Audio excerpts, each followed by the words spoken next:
the ramifications of it.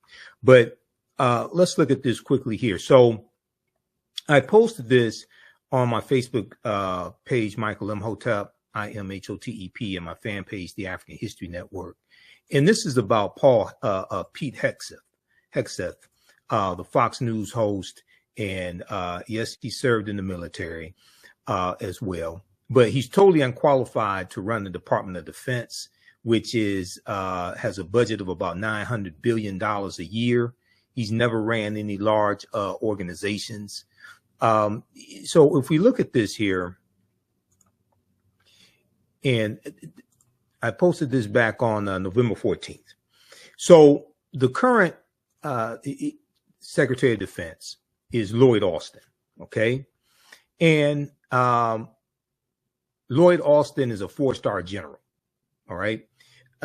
It says here, this comes from thegrio.com, Trump's replacement for 4-star General Lloyd Austin, 44-year-old anti-woke veteran and former Fox host Pete Hegseth, and he's a weekend host on Fox News at that. And I said here, here's another example of how this election was about a lot more than just fighting inflation. Also, Trump's nominations are going to his policies are going to increase inflation, his tariffs, and will probably cause a recession. TheGrio.com said America's next Secretary of Defense could be starkly different from what the country has ever seen before. On Tuesday, just a day after Veterans Day, President-elect Donald Trump selected Pete Hegseth, 44 years old, a former Fox News commentator and former Army National Guardsman. Okay, he's in the National Guard, to lead one of the world's most powerful militaries. Hegseth will succeed Secretary-General Lloyd Austin III, the nation's first Black Secretary of Defense, a historic choice made by President Joe Biden in 2021. Now, Lloyd Austin is 71 years old. He's a 4-star general with 41 years of service in the Army. He earned a Silver Star for his leadership in the Iraq War and later oversaw all combat operations in Iraq as commanding general of the United States forces, as well as military operations in Afghanistan in the 2010s. Pete Hegseth, a Trump loyalist who previously influenced the former president to pardon a group of military members accused of war crimes, has been outspoken against women serving in combat and is critical of what he calls a quote unquote woke military. He said any general, any admiral, whatever, with a connection to DEI, diversity, equity, and inclusion, or woke stuff, woke sugar, honey, iced tea, has to go.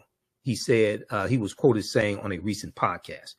This is the stark difference between nominations coming from a Joe Biden, who nominates qualified people and who nominated a lot of qualified African Americans for various positions, and Donald Trump, who is nominating a lot of people who are accused of sexual assault or somehow involved in sexual assault. And many of them are totally unqualified for these positions that he's nominated them for.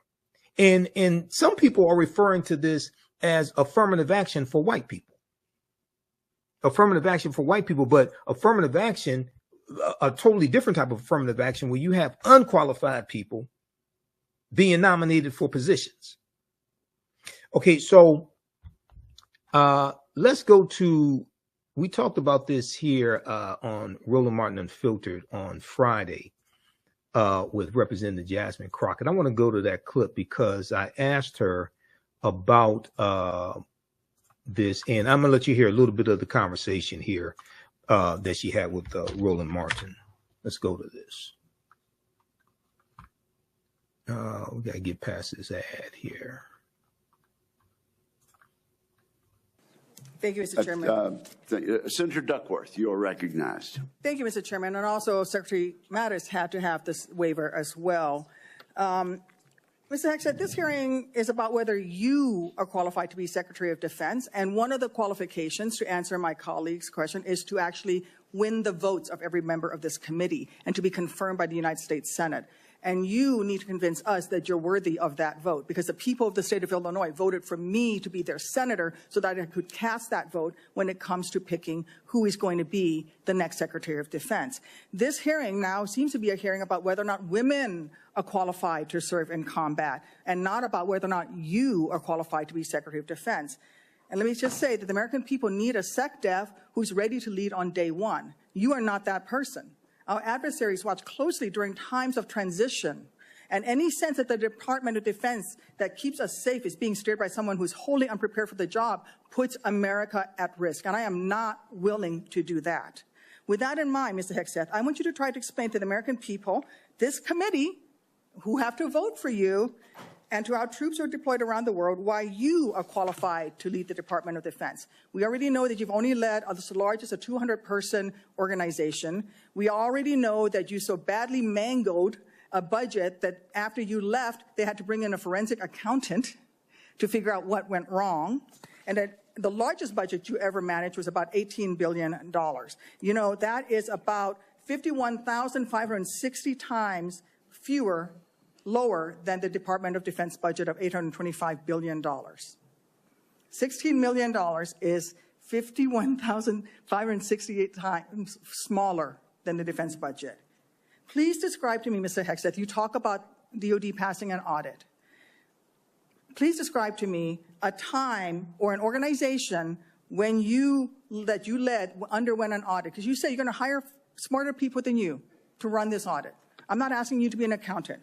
I want you to be able to tell me what kind of guidance will be given to those employees, what will happen if, whether or not you pass that audit. Have you led an audit of any organization, yes or no? I don't want a long answer, yes or no. Have you led an audit of any organization of which you were in charge? Senator, in both of the organizations I ran, we were always completely fiscally responsible. Yes or no, did you lead an audit? And the way yes my leadership or no, did you lead an audit? Stated, yes or no? Completely what are you afraid of? You can't answer this question. Yes or no, did you lead an audit? Do you not know this answer?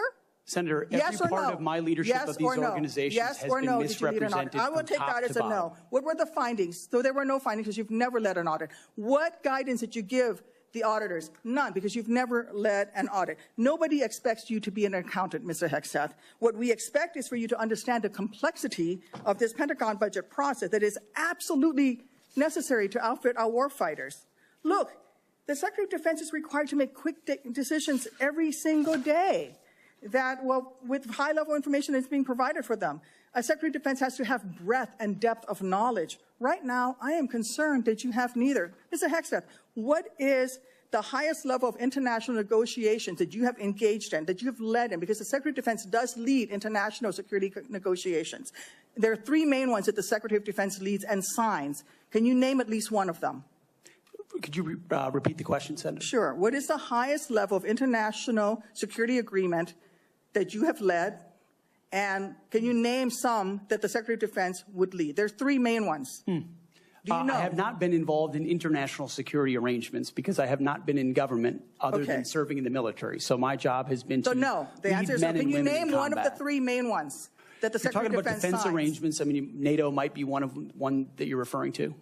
Status of Forces Agreement would be one of them. Status of Forces Agreement. I've been a part of teaching about Status of Forces Agreements. But you don't remember to mention it? You're not qualified, Mr. Hegseth. You're not qualified. You talk about repairing our defense industrial complex. You're not qualified to that. You could do acquisition and cross-servicing agreements, which essentially are security agreements. You can't even mention that. You've done none of those. You talked about the Indo-Pacific a little bit, and I'm glad that you mentioned it. Can you name the importance of at least one of the nations in the ASEAN, and what type of agreement we have with at least one of those nations? And how many nations are in ASEAN, by the way? I couldn't tell you the exact No, you amount of couldn't, nations because in you've that, not but I even know we have bothered to allies do- in South Korea and Japan and in AUKUS with Australia, trying to work Okay. on submarines with them. Mr. and data Hegseth, transfers none with of those them. countries We are have in allies ASEAN. across. None of those 3 countries that you've mentioned are in ASEAN. I suggest you do a little homework before you prepare for these types of negotiations. Listen, Mr. Hegseth, this is, we ask our troops to go into harm's way all the time. We ask them to go into harm's way. And this behind me is a copy of the Soldier's Creed, a copy that usually hangs over my desk here in the Senate, and you should be familiar with it. It's the same copy that hung over my desk at Walter Reed every single day that I woke up and fought my way back because I wanted to go back and serve next to my buddies who saved my life. This same copy, these words are repeated over and over and over again. And let me read out 2 things to you, 2 sentences. I will always place the mission first, and I am disciplined, physically and mentally tough, trained and proficient in my warrior task. Mr. Hegseth, our troops follow these words every single day, and they man up and they pack their rucksacks and they go to war. And they deserve a leader who can lead them, not a leader who wants to lower the standards for himself or raising the standards for other people. And by the way, our troops already meet the standards. We ask troops to man that ship, fight that fire, fly that helicopter until their very last breath. And they do that every single day. They cannot be led by someone who's not competent to do the job. How can we ask these warriors to train and perform the absolute highest standards when you are asking us to lower the standards to make you the Secretary of Defense simply because you are buddies with our president-elect? And by the way, he has filed for bankruptcy 6 times. I'm not quite sure he's the kind of CEO you want to refer to as a successful businessman. Let me make it clear. You can't seem to grasp that there is no U.S. military as we know it without the incredible women that we serve. Women who've earned their place in their units. You have not earned your place as Secretary of Defense. You say you care about keeping our armed forces strong and that you like that our armed forces are meritocracy, then let's not lower the standards for you. You, sir, are a no-go at this station. Thank you, Senator Duckworth.